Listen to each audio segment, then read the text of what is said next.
Hello, everyone. It's Josh Matthews Morgan here with Learn Your Brain, and we're going live today. And just as a warning, I've got a little bit of an issue with my eye. I just noticed that I'm feeling kind of sick today. I was actually throwing up a little bit earlier, so hopefully that doesn't happen like live and on video. That would be interesting. That add a little wrinkle to it. I think I feel okay now, but I'm a little bit under the weather. So regardless, I wanted to get this video out there into the world because I think it's really an important video and a cool topic. And this is what I call the 3 pillars of growth. Now, this is very relevant for anyone who feels like they might be stuck in their business at a particular level of growth in their business, whether you are just starting out and you haven't been able to get your first client yet, or whether you're all the way up to 7 or 8 figure business and wanting to figure out how to reach that next stage of growth. The answer is in one of these 3 key pillars or 3 key areas. So hopefully with this video, you will be able to figure out which of the gaps are the ones that you have that might be killing your progress and momentum, and what you need to do to fix them. And I'll give you some suggestions about how to do that too as we go. So before I dive into it and get to the 3 pillars, let me explain a little bit about where these come from. This is not just something I picked out of my butt, this comes from we've been in business for 10 years now. And along the way, I've seen lots of different and coached lots of different businesses at different stages, from people who are literally starting out around their kitchen table, and we helped them scale to multiple 6 figures quickly. And by the time we were finished working with them, we're at a 7-figure run rate, to, mature companies, to, everywhere in between. We worked with lots of different types of businesses, different industries, a lot of local businesses in the early stages of our business.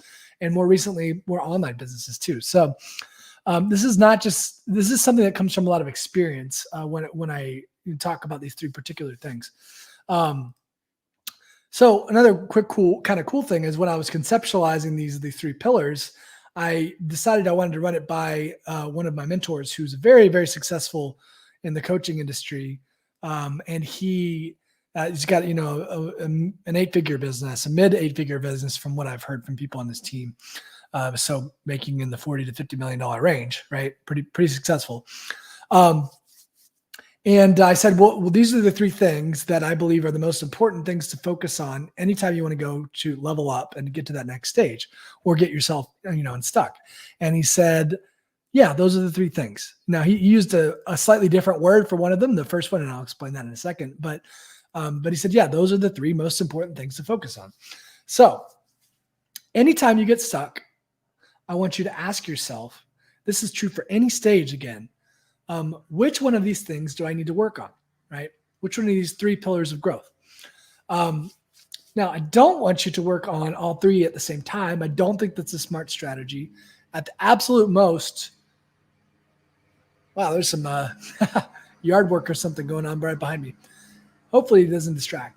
At the absolute most, you want to pick maybe 2 of these areas to focus on, but I really even recommend focusing on just 1 at a time to get to fix these areas, right? So try to figure out which one is the one that slows you down the most, which one's the one that's holding you back the most. Some people like to call this like the rate limiting factor, the limiting factor, or what's the bottleneck? What's the thing that if you improve this one thing would open up like a whole world of possibility for you and your business? Okay. Did not anticipate them to be outside doing whatever they're doing, cutting the grass, whatever it is. So that's all good. We're going to move on and make messy, progress in spite of all that. So pillar number 1, let's get right to the pillars.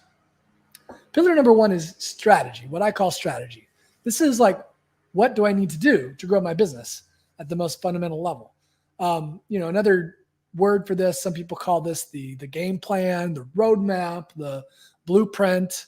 And this is a really important aspect, right? This is what most people focus on when they think about growing their business, is I need to get a better strategy, right? Because a lot of people think that when I have the perfect strategy in place, then it's just going to bring in like a flood of clients, or going to be able to grow my business like gangbusters. And that might be the thing you do need to focus on. It might be if you don't have one. But here's the deal. Strategy and what to do are important. They can be very important. The difference between a mediocre strategy and a really good one can make a huge difference in the success of your business. I'm not denying that. But there's a big problem with focusing too much on the strategy side of things and on the what to do, always learning side of things. And it's that so many people get stuck in the strategy stage, or they get stuck in learning mode. God knows I've done that before in our business for sure.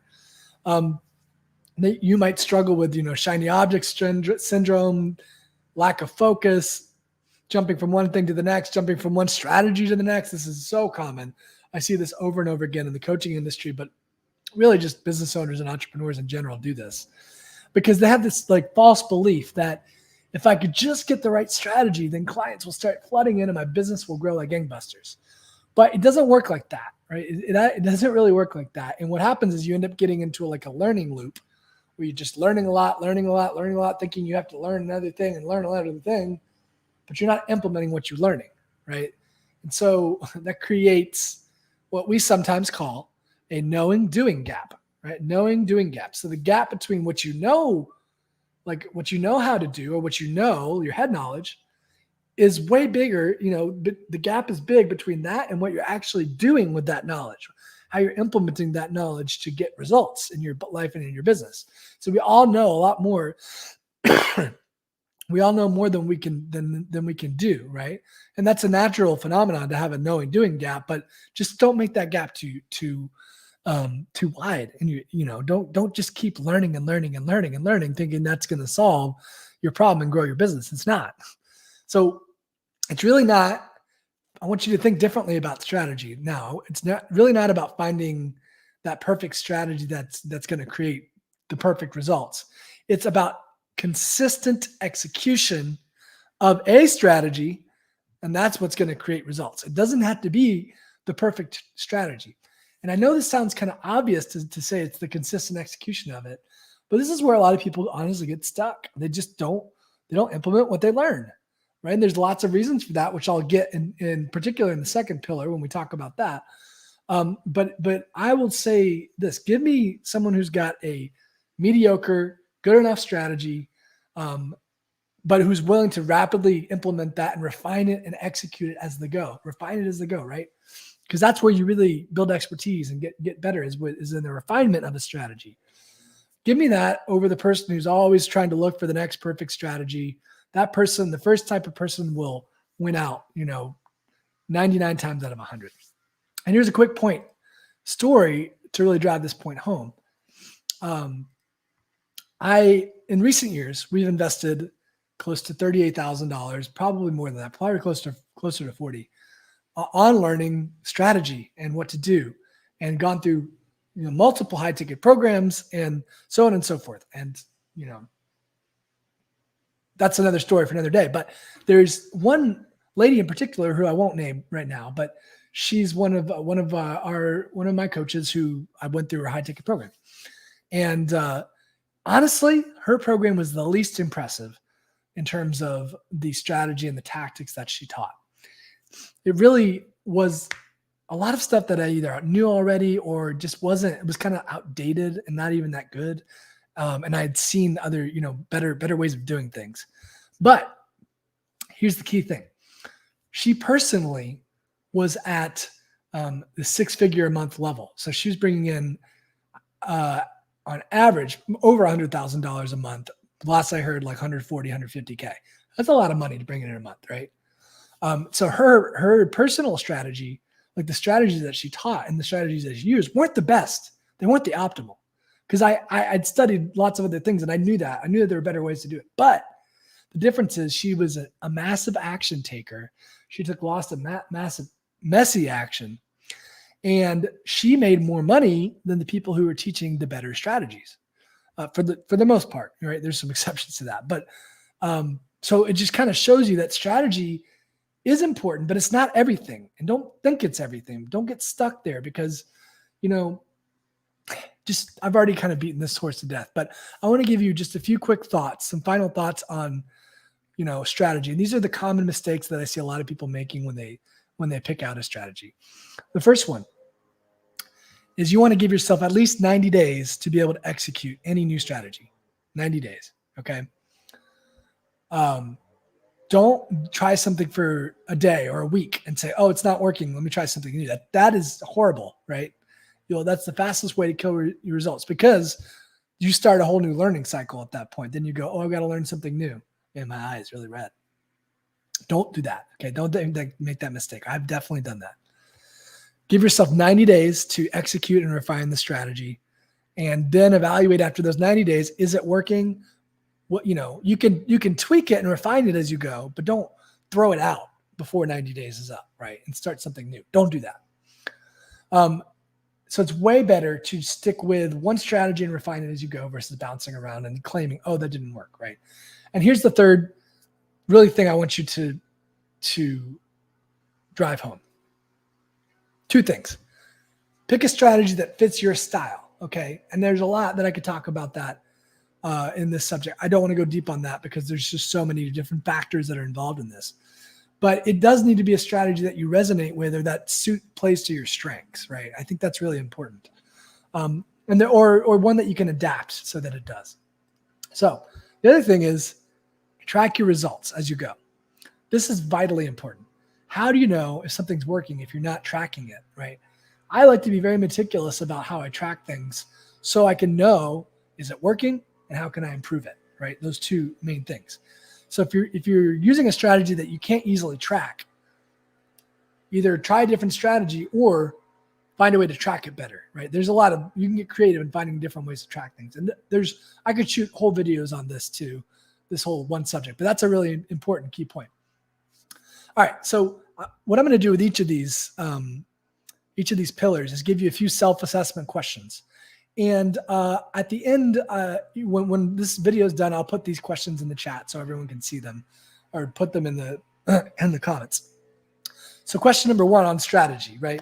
Now, if you answer no to any of these questions, this might be something you need to work on. And feel free to reach out to me, and I could probably help you get clarity on strategy stuff, because like I said, I've invested a lot of money recently in it, done a lot of learning of my own to figure out strategy and also been certified from digital marketer in lots of different areas of digital marketing. So if your business is online, which it probably is if you're watching this, I can most likely point you in the right direction, at least towards some things you want to consider with your strategy. Okay. But here are the self-assessment questions. Number 1, do I have a strategy that's good enough that I think I can get results with? And is it something that I feel aligned with and that plays to my strengths? All right, we already talked about that, but I think it's really important. Number 2, am I willing and able to execute this strategy for at least 90 days before throwing it out the window, before stopping and starting something new? That's really important. Give it 90 days at least.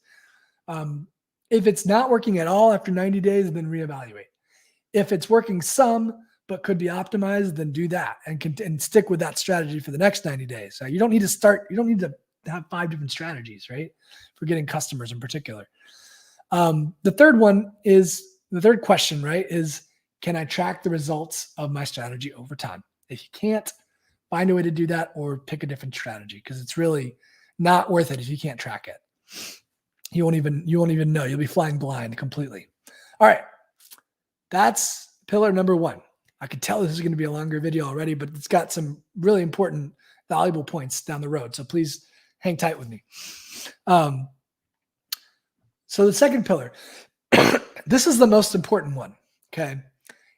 And what pillar number 2 is mindset. Okay. Now I know that's a term that's very hackneyed, that everyone uses, like you got to fix your mindset, blah, blah, blah. And I'm going to give you 2 specific things that you can focus on within mindset, right? 2 key areas to sort of self-assess on and figure out if you got problems with.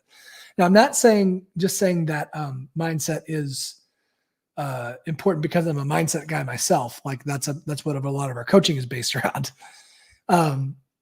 But this same guy who I ran by this 3 pillars idea with, he believes, and I pretty much agree with him, that 90% of your results can be attributed to mindset over anything else.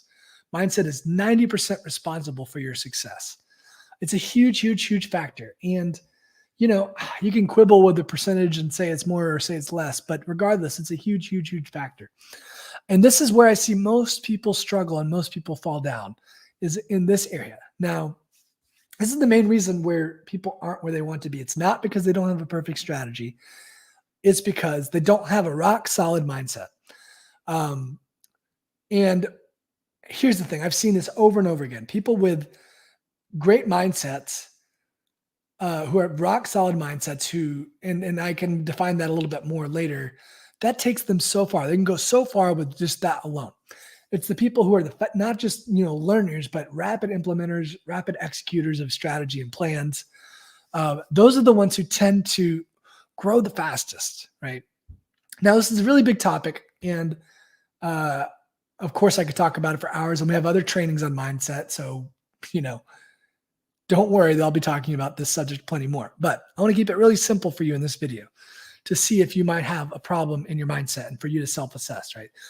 There's really two key areas that we focus on with when we're helping someone optimize their mindset. Those two key areas are what we call your daily rituals and your beliefs. And I'm going to unpack each of those a little bit more because they're very important. So daily rituals, a ritual is just a fancy word for a habit, right? It's just a deliberate habit that you put in place. And you can have rituals in basically two areas. You can have them in more areas, but two key areas. What we call high performance rituals. So these are all the things that you do on a daily basis to keep yourself performing at a high level. It could be things like sleeping regularly. It could be things like drinking enough water. I've got water with me, right? Things to manage your energy throughout the day, working deliberately, working with in a particular way that we teach for how to be the most productive possible. Those are your like high performance rituals, right? And then the second types of rituals you want to focus on and optimize are your rituals around your growth strategies. Excuse me. Because like I said, it's not about having the perfect strategy. It's about consistent execution of strategy that helps you grow. So if you've got a strategy that you like, but you're not doing it, could be for one of two reasons, but maybe because you might have, the reasons are you might have some limiting beliefs around it. That's the main reason. But you might not have just created rituals around that. You might not have created habits for executing that strategy. And there's an easy fix for that. It's really, a lot of people think that habit creation and ritual creation is hard. And it's really not. Once you know the steps for how to do that, it's actually pretty straightforward and pretty simple to create a habit that sticks in a short period of time. And this is one thing that we train on deeper in our PEAK method, our PEAK, right? A 4-step method for creating habits and rituals. If you're interested, we got some free training on that I can send over to you. Just reach out to me. We got some cool blog posts on that outline and overview those steps. And just from reading that, you can learn how to create your own habits a lot more effectively. So that's area number one of mindset, right? Daily rituals and practices. So I think I covered that enough. Number two is the most important one by far. It's your beliefs. And I know this subject can get a little like amorphous and hard to pin down. But basically, we are really experts in helping people identify and shift their limiting beliefs. Limiting beliefs, best term that we know for that, for that concept. But basically, a lot of people don't know this, but these deep level implicit beliefs control things and affect things like self-sabotage, self-doubt. If you struggle with imposter syndrome, things like anxiety even are largely driven by core implicit beliefs. Now there's other factors that contribute to anxiety too. It's not just beliefs. There's biological factors that you can focus on too to improve that.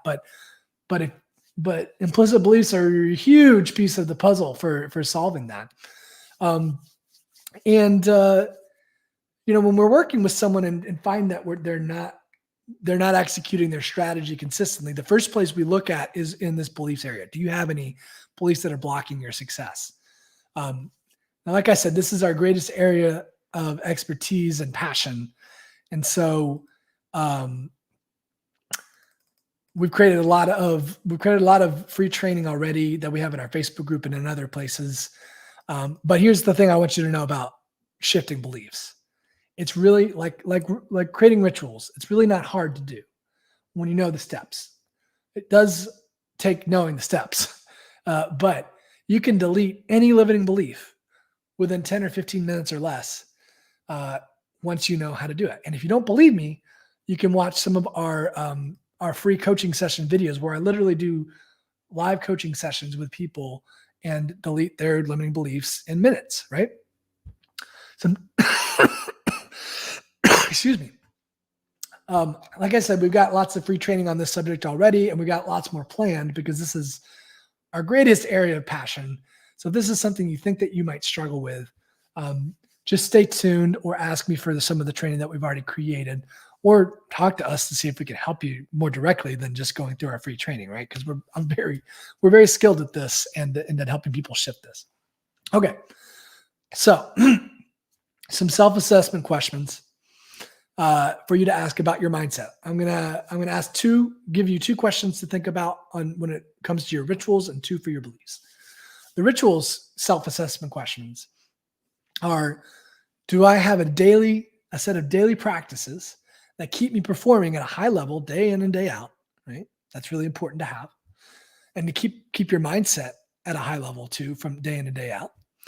And number two is: have you made your growth strategies into a habit yet? Have you made executing those into something habitual that you do day in and day out? Because that's what it takes to create results. It's consistent execution of a strategy. All right, those are your rituals self-assessment questions. And just answer those honestly. If either of those are a no, that's an area you might want to focus on to optimize in. Again, but thinking about it in terms of the limiting factor that's holding you back the most, right?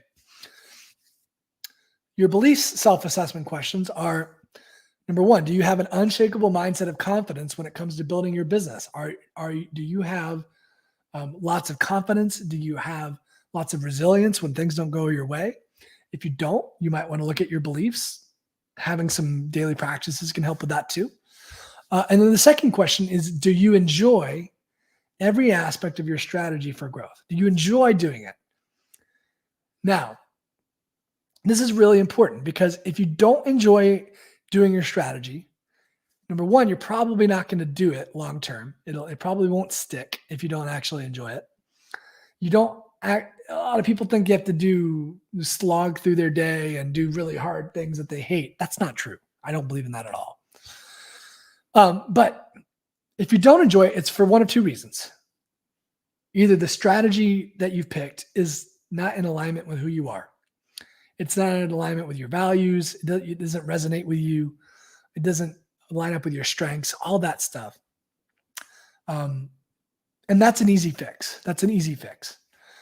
Or here's the biggest one: you got some limiting beliefs that are holding you back and keeping you from enjoying that strategy and making it uncomfortable for you.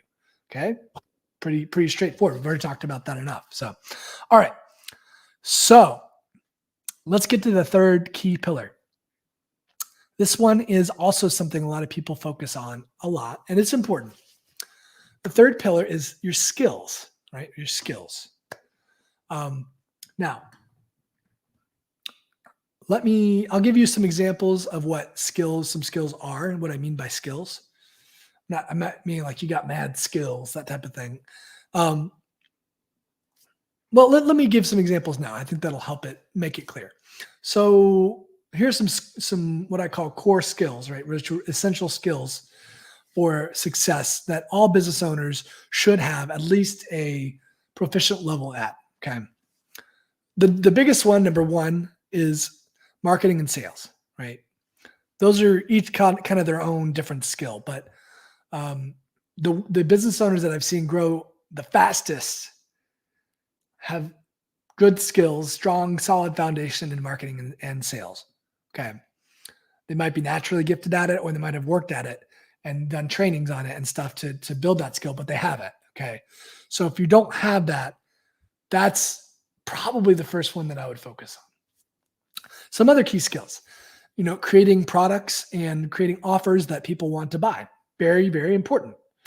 I'm not going to go into that in depth, but if you're trying to sell something that people don't actually want, you're going to have a really hard time in business of being successful. So that's a whole skill in and of itself. A third skill is being able to deliver on the promise. So delivery of the promise that you give people in your marketing and sales, meaning delivery of your product. It could be, if you're a coach, it could be actually coaching skills to get people the results that you promise them. Now, I want to list this one last because this is the one people focus on the most. And coaches in particular, I've seen this a lot, where they just always are working on leveling up their coaching skills, but they don't have any clients to work with on that. So that's kind of like putting the cart before the horse a little bit. And then one other skill that I'll just throw out there, but this is for later stage, more mature businesses, is communication and leadership.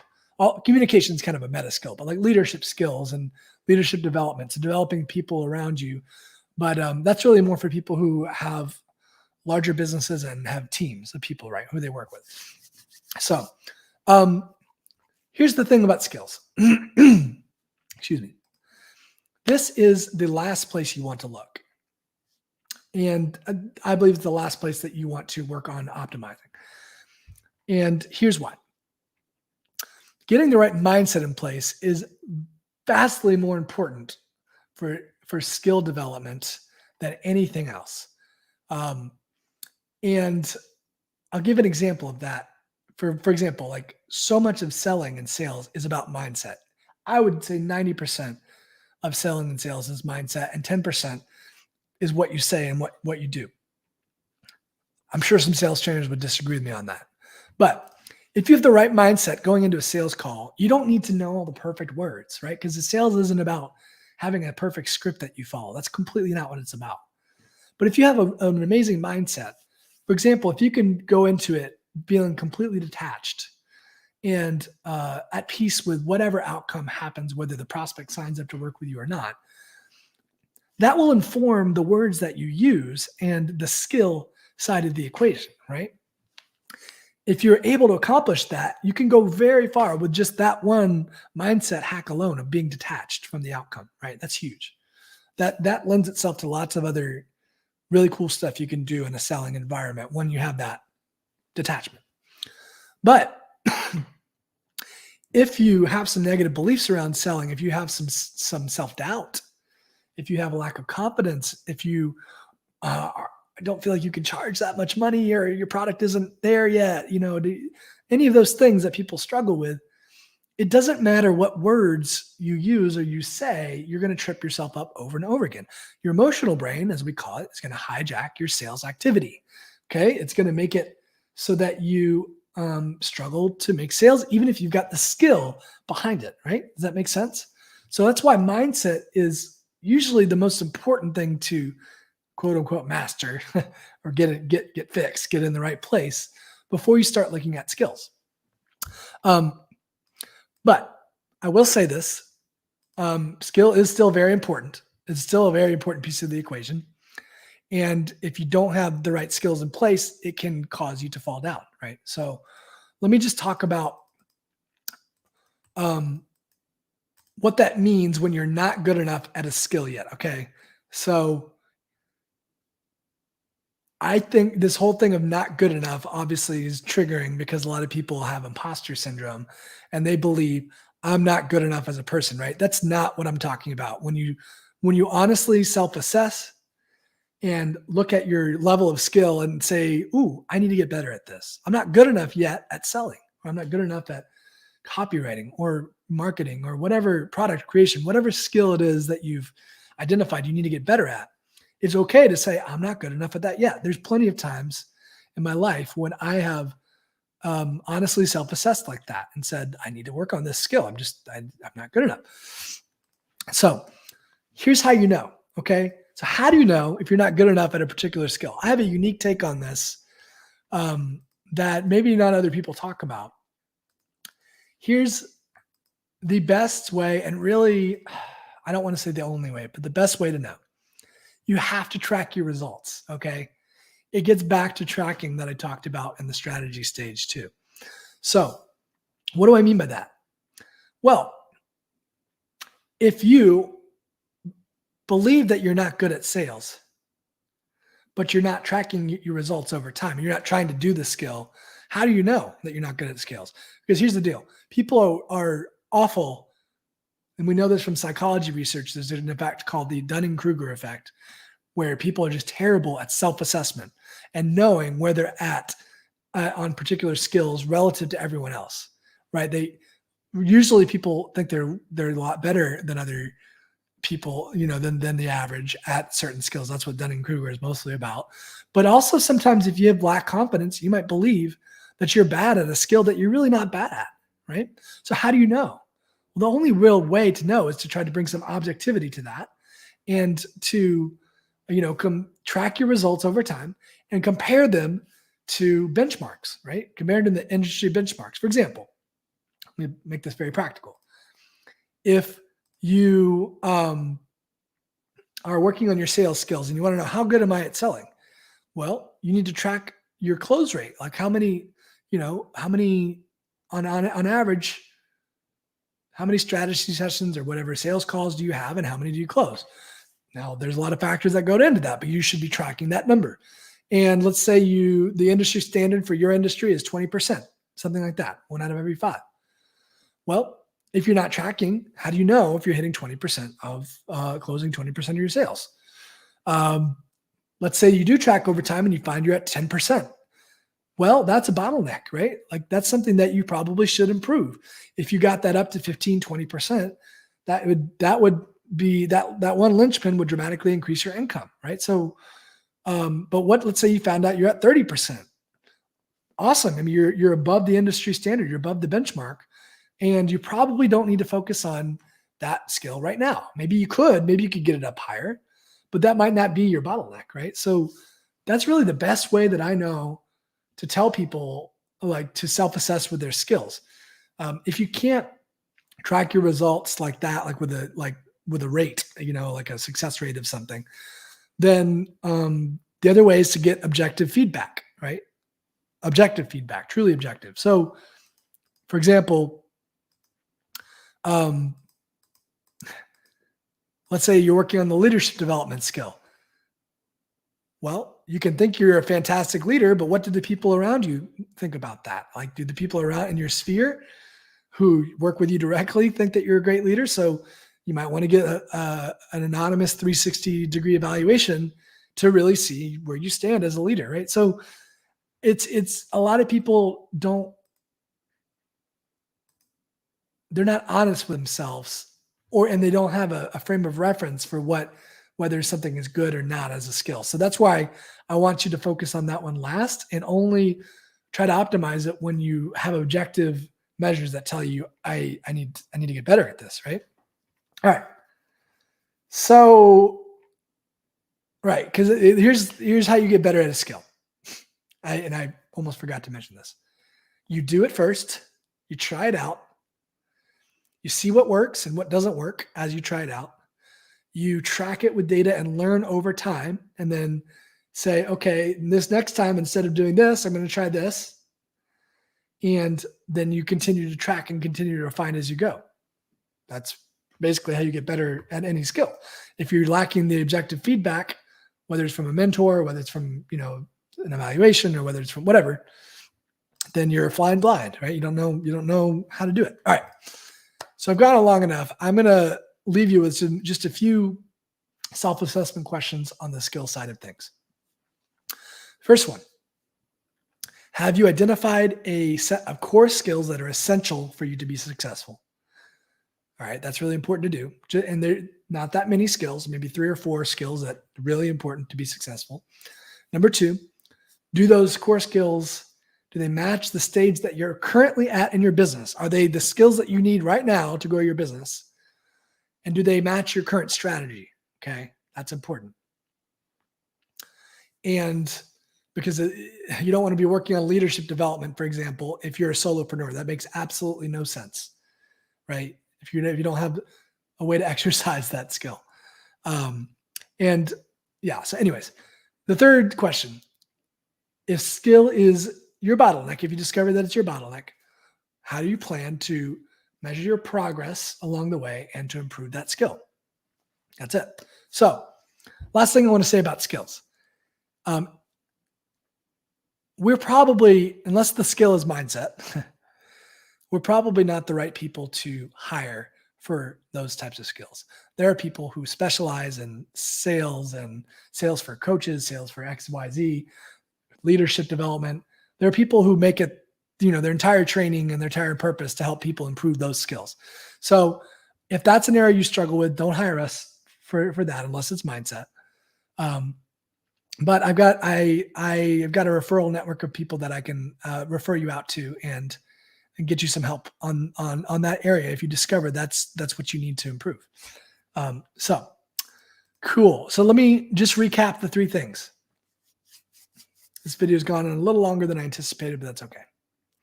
Some, I think, important stuff. First thing, strategy, what to do. All right, get a good enough plan dialed in, and then execute it and refine it as you go. 2, mindset. Look at your rituals, your daily practices that you're doing, and see if you can, add some in that might help you perform at a higher level or execute your strategy better. And then also look at your beliefs and areas you might be tripping yourself up, discomfort, things that you're avoiding, that kind of stuff. And the third one is, lastly, look at your skills and see if you need to level up your skill in some way. All right, cool. Well, I'm going to sign off on this video for now. Got plenty more of content and training coming down the pike for the mindset side of things because, like I said, that is 90% or a very large percentage of your success. So I hope you found this video valuable and helpful. Feel free to reach out if you have any questions, and I'll make sure to post the questions in the comment section below so everyone can look at them and self-assess. All right. Thanks so much.